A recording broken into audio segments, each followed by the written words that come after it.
Class 9th chapter first matters in our surrounding. तो इसमें अपन पढ़ चुके हैं मैटर्स की स्टेट्स के बारे में, स्टेट चेंज कैसे हो सकती हैं उसके बारे में। आज एक फिनोमिनन पढ़ने वाले हैं जिसका नाम है इवेपोरेशन। तो इवेपोरेशन क्या होती है, कैसे होती है और क्या इसको इंक्रीज कर सकता है, क्या इसको डिक्रीज कर सकता है, इसके बारे में पढ़ेंगे आज अपन। सो स्टूडेंट्स, इवेपोरेशन क्या होती है, जैसे तुमने देखा होगा कि जब अपन पानी को गर्म करते हैं तो वो वेपर में कन्वर्ट हो जाता है। लेकिन कई बार देखा होगा कि तुम किसी बर्तन में पानी को भरा हुआ रखा छोड़ देते हो, या फिर सड़क पर तुमने पानी भरा हुआ देखा है, धीरे धीरे वो क्या हो जाता है, वेपर में कन्वर्ट होकर गायब हो जाता है।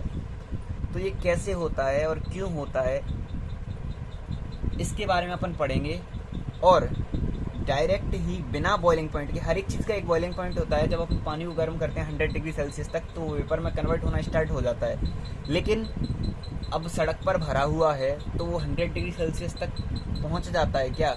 100 डिग्री सेल्सियस तक तो नहीं पहुंच पाता ना, हीट इतनी कहाँ मिलती है उसको, लेकिन फिर भी वो वेपर में कन्वर्ट हो जाता है।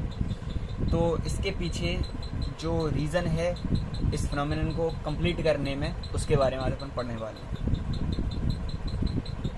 तो हमें पता है कि हर एक कोई भी सब्सटेंस हो या कोई भी मैटर हो, उसकी काइनेटिक एनर्जी होती है जो उसके अंदर क्या रहती है, एब्जॉर्बर बोल लो या फिर इकट्ठा बोल लो, कैसे भी।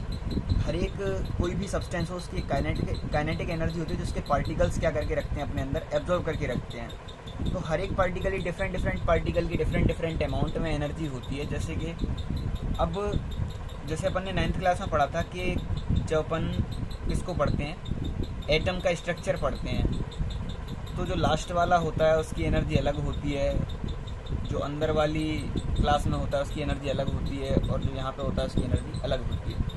तो उसी तरीके से हर एक सरफेस के हिसाब से हर एक पार्टिकल का जो एनर्जी अमाउंट है, काइनेटिक एनर्जी अमाउंट, वो अलग अलग होता है। तो जैसे ही पानी का सरफेस है, अपन सबसे पहले पानी के वाटर के बारे में ही पढ़ते हैं। जैसे ये है, ये भरा हुआ है कहीं पे, ठीक है। जो ऊपर के पार्टिकल्स हैं वो ऊपर के सरफेस से भी टच में है और नीचे के से भी हैं। इनकी जो काइनेटिक एनर्जी है वो अलग होती है, क्योंकि देखो जो ऊपर का पार्ट है, हवा चल रही है, यहाँ से टकराई, इसका एनर्जी लेवल चेंज हो गया। नीचे का पार्ट है, नीचे के पार्ट से नहीं टकराएगी। ऊपर का पार्ट कैसा हो गया, स्थिर नहीं है, स्टेबल नहीं है, हिल रहा है। नीचे का पार्ट कैसा है, स्टेबल है, उसकी काइनेटिक एनर्जी अलग होगी, नीचे ऊपर वाले की अलग होगी। तो काइनेटिक एनर्जी में डिफरेंस होता है। तो जो सरफेस होता है, सरफेस के हिसाब से डिपेंड करती है काइनेटिक। अब तुमने एक बात बताओ, एक छोटे से, जैसे ये है, इसमें मैंने वाटर भर रखा है, पानी, ठीक है। अब हवा चल रही है, ऊपर वाले पार्टिकल्स पे हवा ज़्यादा लग पाएगी क्या? नहीं लग पाएगी ना। अगर मैं इसको किस में रख दूँ, एक थाली में रख दूँ, थाली में भर दूँ पानी, ठीक है। अब थाली में भरा हुआ है, अब हवा चल रही है, तो ऊपर वाले पार्ट्स की काइनेटिक एनर्जी, ऊपर वाले पार्टिकल्स की काइनेटिक एनर्जी थाली वाले की ज़्यादा होगी या इसकी ज़्यादा होगी? थाली वाले की। तो सरफेस पर भी क्या करता है, डिपेंड करता है। तो जब ये पार्टिकल्स, अब काइनेटिक एनर्जी चेंज हो रही है, तो काइनेटिक एनर्जी जब चेंज होती है तो ये क्या करते हैं, जैसे आज़ाद, क्या बोलेंगे, इंडिपेंडेंट।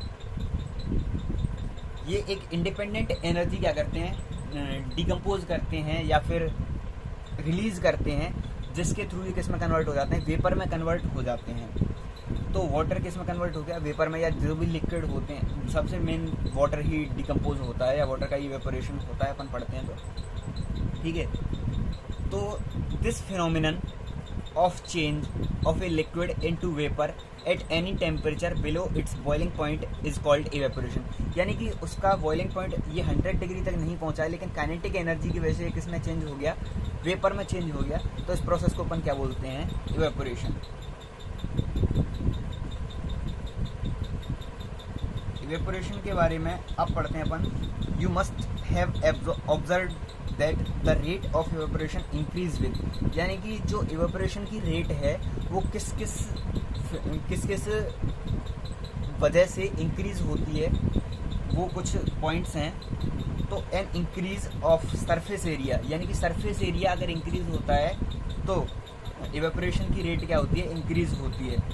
नंबर सेकंड है एन इंक्रीज ऑफ टेम्परेचर, यानी कि टेम्परेचर इंक्रीज होता है तो इवेपोरेशन की रेट क्या होती है, इंक्रीज होती है। ए डिक्रीज इन ह्यूमिडिटी, ह्यूमिडिटी नमी, यानी कि जब अब वही हो गया टेम्परेचर का अपोजिट, कोल्ड वाला।